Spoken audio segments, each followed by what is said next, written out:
You talked about this hunt for sofa set, and that's where it all began 20 years ago. Searching for the sofa, we landed on the Indo-Bangladesh border. Why bamboo at all?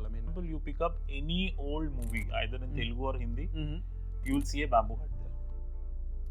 Microplastics Yes. In a water bottle exposed to sun Yes. kind of enter your water. Enter water, and then you drink yes. it. We saw a video of a bull being operated and plastic being removed from the stomach. Oh my God. The journey is always ups and downs. So what's been your story? Maybe just few meters, we skipped a bomb blast. Proper blast in a market.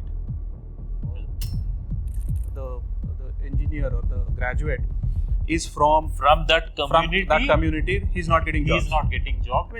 I don't know how.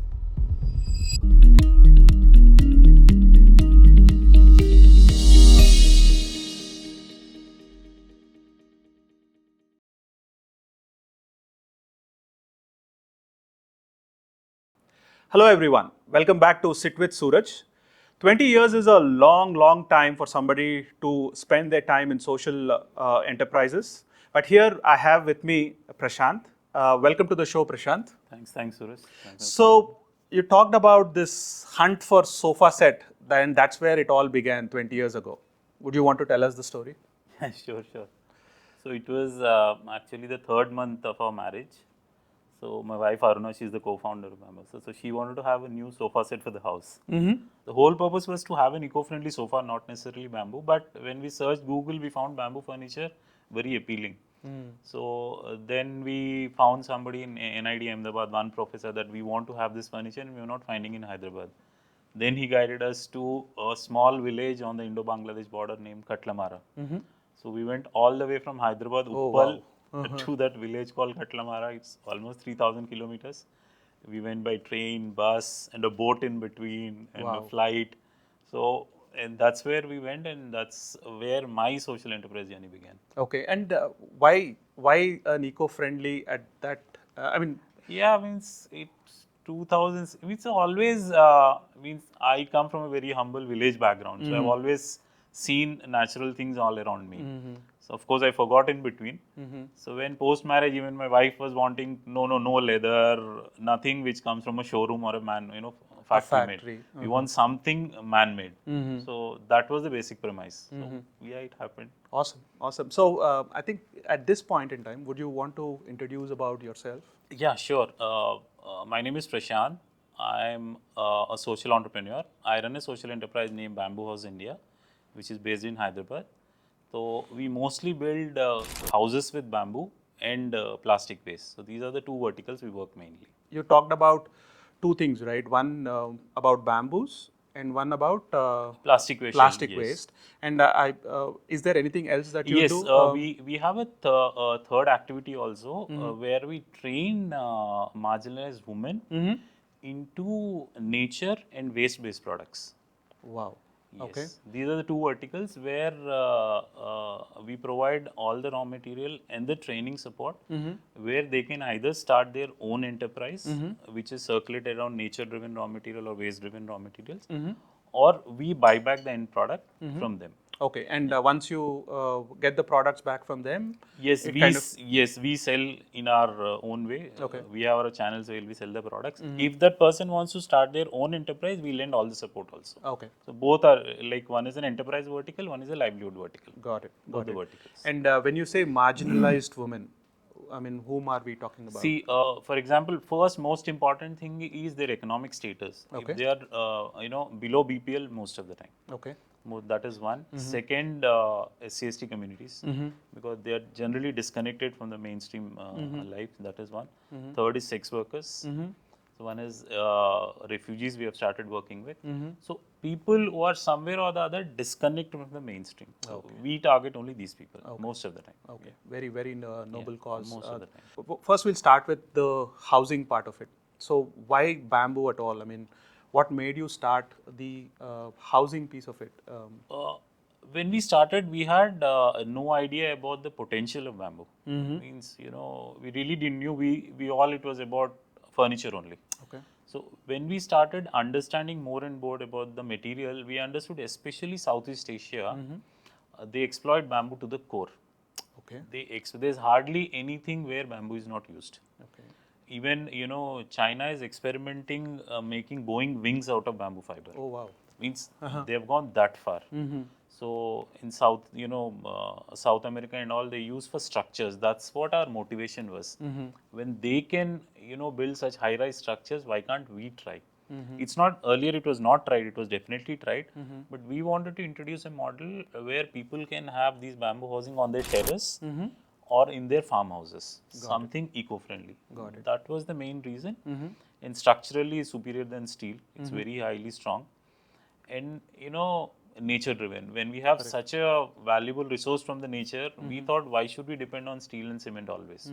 That was the basic premise to start. Okay. How has the reception been? How has the society in general taken to bamboo housing?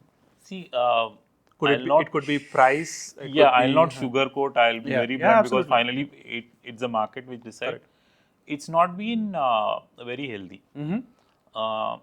People like the concept, people like the material, but when it comes to pricing, they have a preconceived notion that it should be cheaper.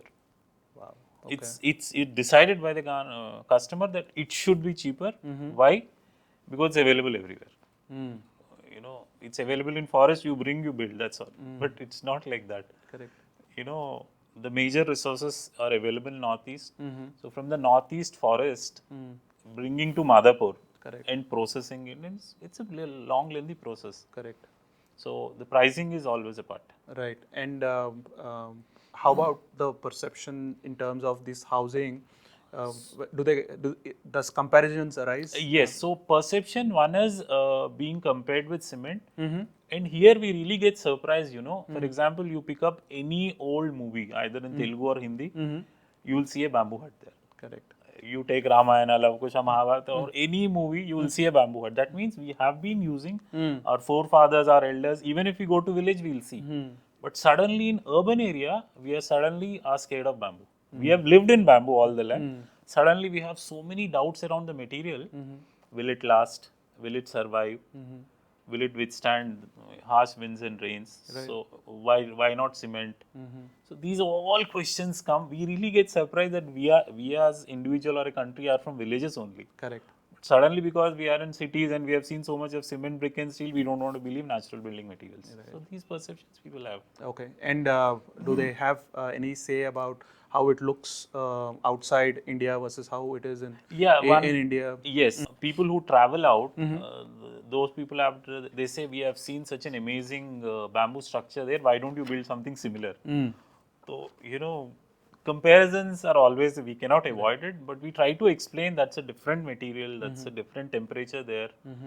Because if I go technical, it will be a long thing, so I don't want No, I mean, if you have to highlight the technical parts at a very high level. Yeah. It's a very high level. For example, a simple example for all of us is the new airport in Bangalore, which you have seen. Correct. So people come up to say, that is looking so wonderful, why is your bamboo looking so poor? But that's a 5,000 crore project. Right. The bamboo is not from India, it's from China. The architect is from US. Okay. The material does not belong to India. Even the people who worked were not Indians. And there is a price. For example, for me, anything above 1,000 rupees per square feet is not easy reach for the customer.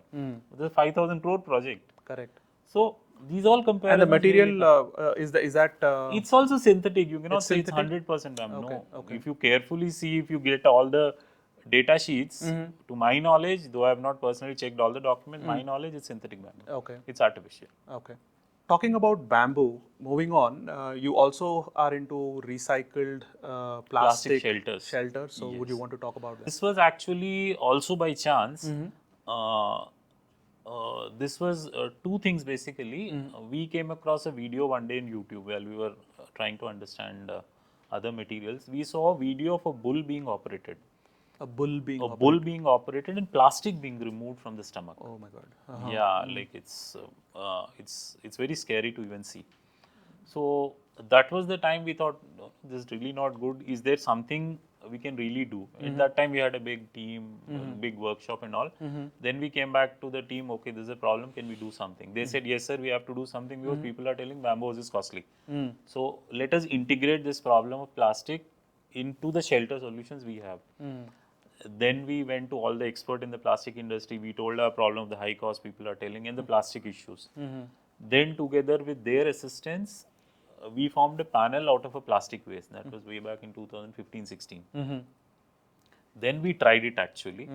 So coincidentally, the first trial we did of the plastic shelter was at Meiyur metro station parking.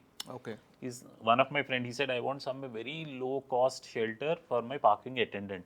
Okay. Do you have something? I said, I'm doing an R&D. I also need a platform to just try whether this really works. Correct. So I had put it up there. So that gave us a testing ground about the material, what are highs and lows. Right. And it became viral also. Coincidentally, it became viral also. So BBC was the first one to pick it up. Wow. Then post that, around 30-40 channels across the, we didn't expect all that. Then people started showing interest. And our R&D also came to an end, okay, this really works. Okay. So that's how we ventured into the recycled plastic shelters. Okay. And now where is it? I mean, at what stage It's are the you? same problem like bamboo. People appreciate those people who are sustainable lovers, who feel okay, there is a benefit to the society, there is some waste picker who's getting a decent price for his waste. So that segment is very small. Most of the people say, who lives in a house made out of plastic waste? We argue, aren't you drinking water from a plastic bottle? It is less harmful. It's fireproof, it's waterproof, it's all proof. It is tested also. It's a preconceived notion when it comes to plastic waste. But our life is filled with plastic.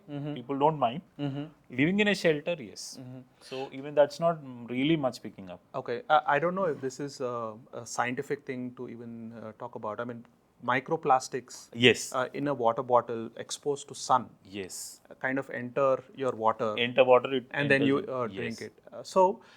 I mean, with that kind of a horror story that bottles can present, Yes. when people think about plastic houses or plastic roads, are fumes that come out of it when it is hot sun or No, things?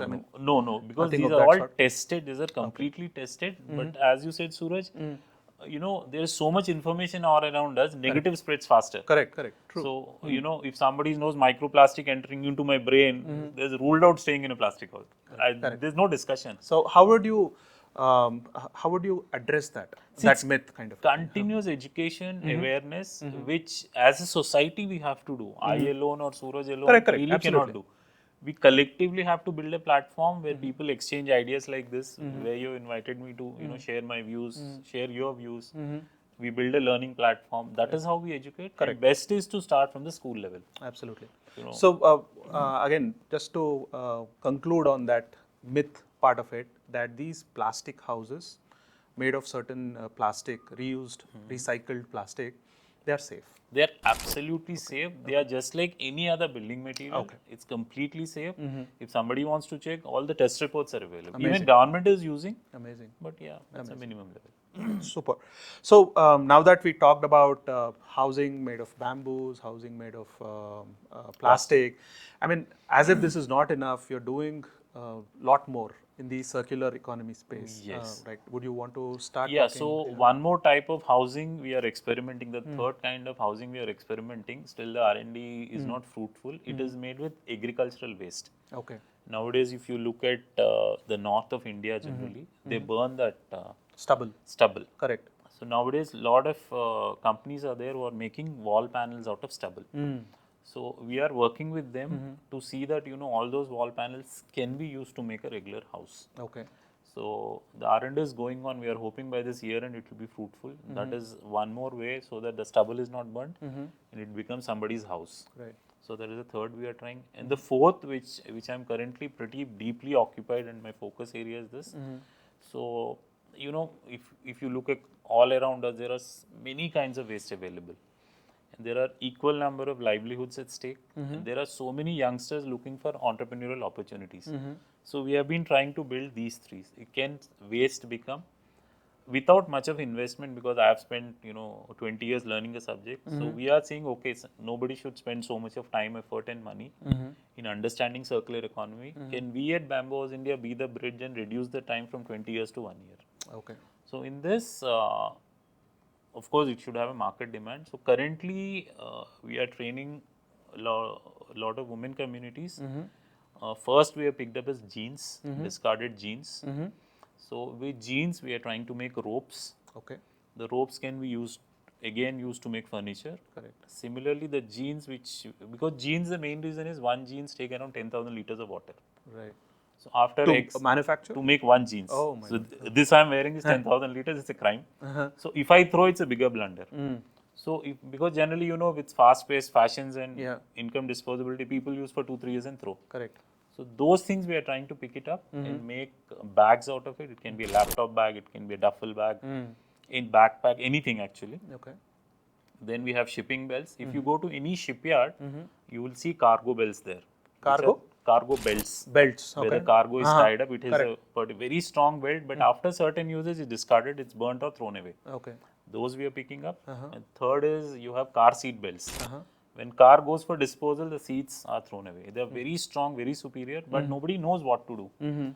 So similarly, you have gunny bags, you have pea sacks, and we are doing even the jeans label, which is a label behind. We are making bag out of that label also. Okay. So like this, we are always eyeing what is the waste not being used properly, what lifestyle product can we make, which will attract the younger generation. We have Gen Z and Gen Alpha because we have to always target them. Yeah. And sustainable enthusiasts who will really appreciate it. Okay, I will support the cause. Right. Because somebody is benefiting and the waste is coming back from the landfill. Right. So like this, we are training people in the length and breadth of the country. We either buy back from them or we offer entrepreneurial, as I said, okay, they want to start, they start off. Okay. That's and then your focus in this particular thing is marginalized women. Again, it's always marginalized women. It's always, but if somebody says, I want to, we don't say no because for him it's a livelihood. Correct. And finally, weights is getting. Correct. Most of the time, it's marginalized. Okay. We because they're somewhere disconnected from the mainstreams. So we want to help them always. Okay. And if somebody says, no, I want to learn, it's always open. The doors are always open for them. Yeah. And you briefly spoke about these products reaching Geneva. I mean, what about? Yeah, like for example, we have sent the first set of samples abroad. We have sent to US also, we have sent to UK also. It's actually nothing but, all kinds of decorative boxes, lampshades and furniture item made out of textile waste. Old saris basically. So we convert old saris also into, so those kind of things we have shipped it. Now we are focused on bags going out. So we are talking with a client in Geneva where we are sending the samples. One more thing, Suraj, what we have noticed is West is little more, forthcoming when we talk about sustainability or sustainable product compared to Indian market. So, but especially like you have taken, I really appreciate. I was checking. You've started something like this. So I was talking to you, how confident you are. But I really appreciate you have that entrepreneurial spirit that it's going to take time for you, but you are on a cause to educate people on this. Then, after 10 years at least, people see shows like this, they will understand what is sustainability and come forward to help people like you and me. Yeah, that's the final. So thanks for Thank you. Giving me the platform. Thank you. Thank you. These products are the end result of a lot of things. I mean, you are bringing together marginalized women, prisoners, sex workers. I mean, a lot of these people then taking up waste out of the society, bringing them onto a platform, training them. So, how can corporates? I mean, there is a lot of good intent in corporates. They have budgets. They have good intent. If corporates were to say partner or come work with you, what do you see their role to be? See, first thing is very basic. We would like to, meet them and their entire staff and team and just share the learnings. So that, that is one way of exchanging ideas. Okay, we take a session, we tell them these are the possibilities around. That is one, of course. So second is, as an entire team, they have so much waste coming either in-house or from the staff of, houses. We can ask them to contribute their plastic waste, their textile waste, their jeans, their discarded tires, what all they can. That is one. Because right now we are forced to buy. That adds to the product cost. Absolutely. So if anyway they are going to throw or they might be throwing. Right. So if it becomes a raw material for a marginalized woman, there's nothing like it. The product cost will come down. That is second. They can donate their waste. Third is once the end product is made, if they like, they can buy because that way it's a livelihood or for somebody. Correct. So these are the three areas where we are always looking to partner with corporates and if it works, there's nothing. Yeah, at this probably point, your number can probably appear there. Yes. We can print that there, and then people can And reach if out to more you. number of corporates join this activity, the person who's driving it will have a confidence. Right. Okay, I have such a huge community supporting me, Absolutely. so this is not going to go wrong. So let me put my effort. Now what is happening is, when we tell somebody start, they said, who's going to buy? Nobody buys. Why should I do? So we don't want that to come, when at least in sustainability. Right. Awesome. So we've covered quite a bit.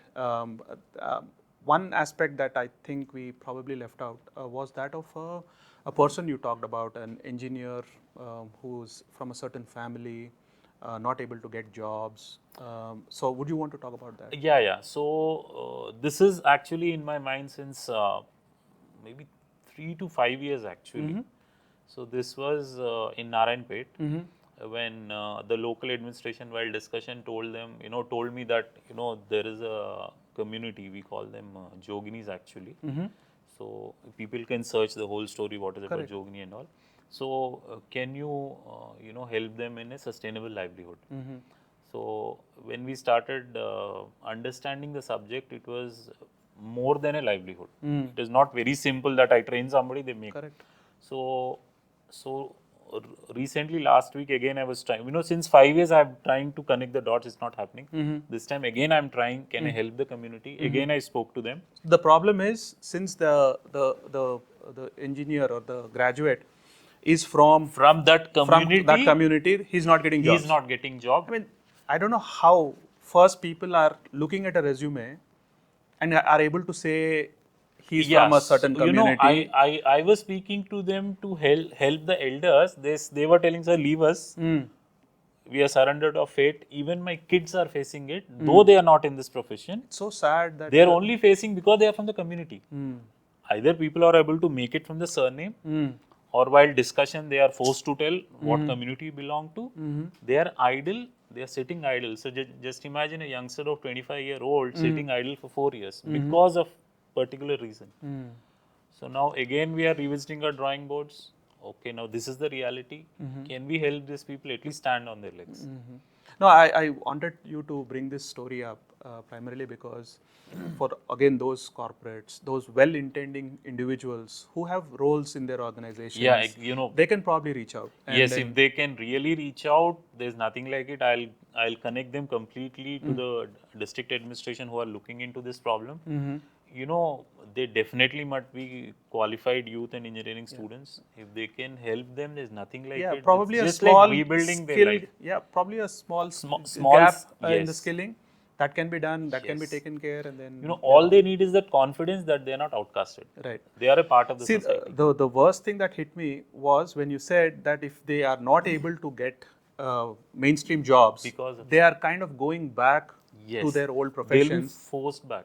So that is the saddest part. And some other might say, what is the point in even getting educated when I'm not getting a job? Let me go back to the same thing again.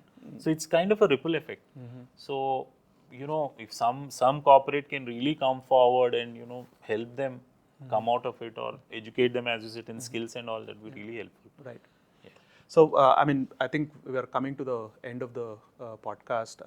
One grand vision, or it need not be grand, but again, how does Prashant see the world the way it is, and how he wants it to change? If you were to put it in your own words. See, I will not say anything professionally. On a personal level. On a personal level, what I have been noticing, because I'm close to 50 now. I've seen 70s, 80s, 90s. So we as a country or an economy or as a world are becoming too capitalist. There's very little scope of socialism, and the have and have-nots. Absolutely. It's really too high now. Yeah. So collectively, all of us should ensure there's a balance going on. Yeah. So that's one thing I would like to see as we go forward. There is a balance in the society. There's not too much of have and have-nots. That is one thing I would like to see, some balance, which was there earlier in 1780s, which I noticed. That's one. And second, we are so busy in our fast-paced life, we have no time for anything. Right.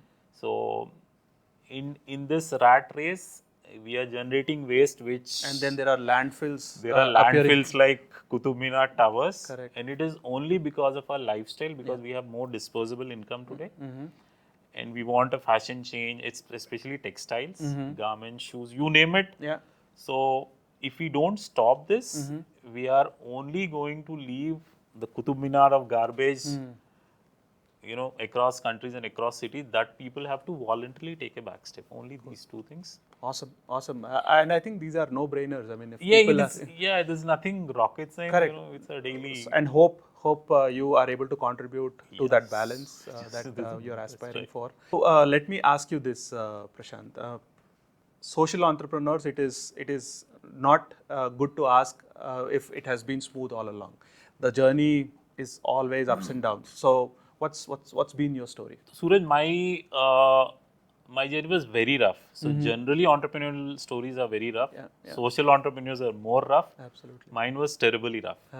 So means not only business. It had more to do on the personal side. So it started like during one of our visit to the northeast part. We just closely slipped, very close, maybe just few meters. We skipped a bomb blast. Oh my God. So yeah, means we saw back and it was burning. Wow. It was very close. So that was, I was more scattered than my co-founder wife. She was strong, but I was scattered. So that was one incident. But we didn't I mean, leave. these were landmines. No, it was proper blast in a market. Oh. It was proper vegetable market and a grocery market. I don't want to name the place Uh-huh. and defame it, Absolutely. so I don't want to. So it just happened, it was after repeated failures, we again went to that location. Despite knowing that, means, when you go to certain locations, you map it and you know this is risky, but we still went and it happened. It was huge pressure from the family to withdraw, but by that time we had burnt so much money, there was no point in coming back. So that was one. So it went on to haunt for a very long time. Wow. The second, I was twice. I don't know what to say. I don't have that English knowledge. I would say simple kidnapped, or what you house arrest, whatever you say, twice in one of the locations. Oh, was it? Because I was a non-local. Huh. So when you go to certain locations, locals are scared that why have you come here? That too so many times. What is your intention? Correct. It was initially, now it's all cool. That was twice. Wow. The whole night it was there. Though means I didn't know and language was a barrier. Correct. I was speaking one language, they were not speaking that language. So I was They not. put you under house arrest Yes. kind of a thing. So Lock you from outside. lock it from outside. There's nobody. I don't know what fault is mine. So they were semi-armed. So I was scared because it's not that I'm used to that. Now I know, I know what to do. At that time I was pretty young in the business. So that was twice. Wow. Second time it was okay, but first time it was very scary. No, both are not everyday things. Yeah, right, these that are you- not everyday things. Right. People who live in that area, maybe it's common. But now if I happen, I know how to handle it. That time, And this happened very early. very early. and It was then in the you- 1 to 2 years of the start of the enterprise. So I was, that was. And then again. here you are, 20 years later, still doing what you're doing. Yeah. Kudos. I mean, absolute So kudos. like this, there's huge actually. There's huge. All right. So there's more on our personal journey in the media than our professional journey, because the journey was so rough. So then after 3 years, we hit a debt of 60 lakhs. Wow. Yeah, in the 3 years, we hit a debt of 60 lakhs because we didn't knew the domain, we didn't knew the subject. So we burnt money left, right, center. Then I had an ankle fracture. Then I was bedridden for 2 years. My wife had a post-pregnancy complication. She was not in work for 2 years. So we had around 6 people in the family, deaths actually. Wow. 6 deaths in the family. So at one time we almost contemplated suicide. We said, we're not able to hold it actually. One thing, it was so it was very, very rough journey. So that's how. What was that beacon of hope that came in at that point in time? I'm kind of curious. See, I wouldn't say a beacon of hope actually. Whenever It's that will? no, it was not even will. I and my wife, whenever we used to contemplate, the only thought was, बच्चे का क्या करेंगे? What do we do with the kid? Because we have no right. We have no right to. So we were clueless. All our energies were drained. All our will, intuition, motivation was fully drained after 7 years. So there was no electricity in the house for days. There was nothing to eat for days. We didn't know what to do and how to continue also. But only the kid. After that, by chance, things happened. It's not that I did something very great that I am here today. You know, there's a time when things don't happen. There's a time when things happen. It's the same Prashant then is the same Prashant now. So it happened and we survived. Otherwise, I would not be sitting here. No, despite all this happening, and here you are, two of you who are educated, I'm assuming, both have good degrees. You had that option to go back, pick up a job, forget about everything else, pick up a job and then move on. Despite all that, you still say, I want to continue this journey of bringing about the change in people, and in the process, if I earn something, I kind of earn. That kind of a mindset is rare, I would say. It's very, very, very rare. No, two things, Suraj. Like, from the beginning, I have not been a very great fan of money and wealth. That's how I was. Even means I'm not a great fan of wealth. Means I'm happy what I have. I eat, I sleep. It's fine. Means I want 10 cars. I'm not like that. Even my wife is not like. That's one thing which has pulled us away. That is one. And and we want our freedom actually. Means, we never wanted to trade our freedom for anything. As you said, yes, there was an option of job, but it didn't strike us actually. I can close and go to a job. First of all, now, of course, I'm aged and mature. Now everything strikes to me. At that time, nothing was. I was so passionately like, no, we should. We have given 7 years. How can we let it? It was, wild passion without common sense, which I really. So that is the reason why today I really don't want anybody to waste their 20 years. Right. If Suraj loses 20, Dhruti loses 20, he loses 20, we are collectively as a country, we have lost 100 years. Right.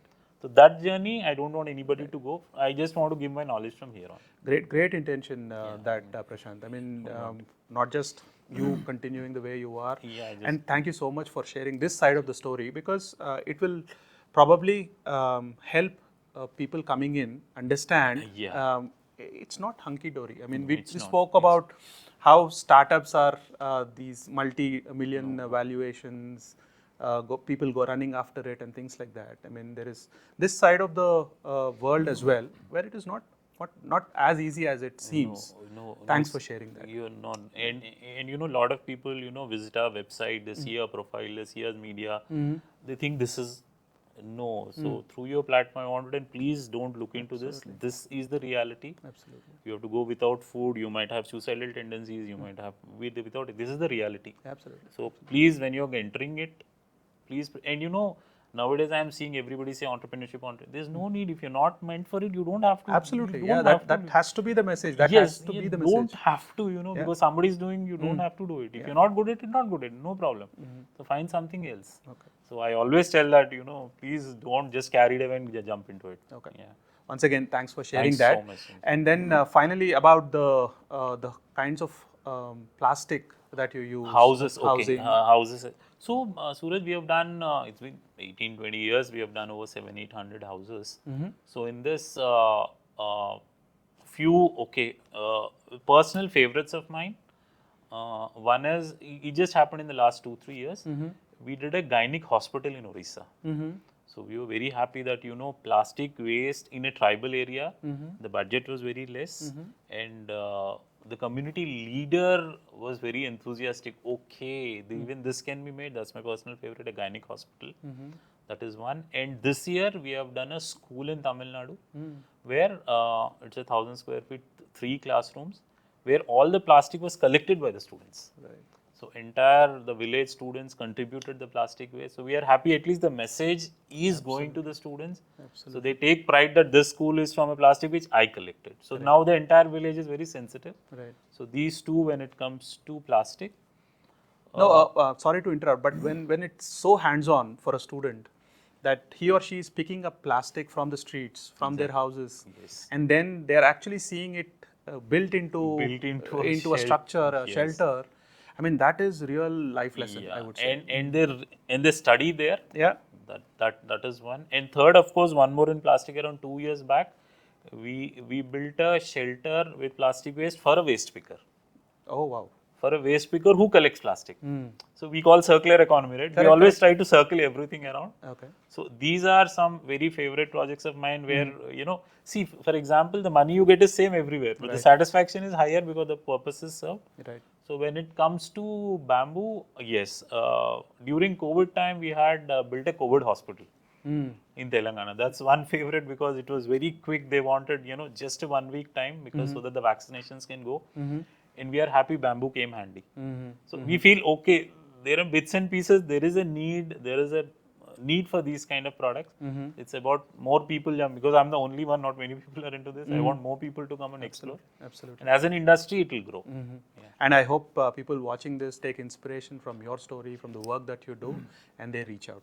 Thank you so much for everything that you do, Prashant. Thanks for joining us today. Thank you so much. Thank you. Thank you.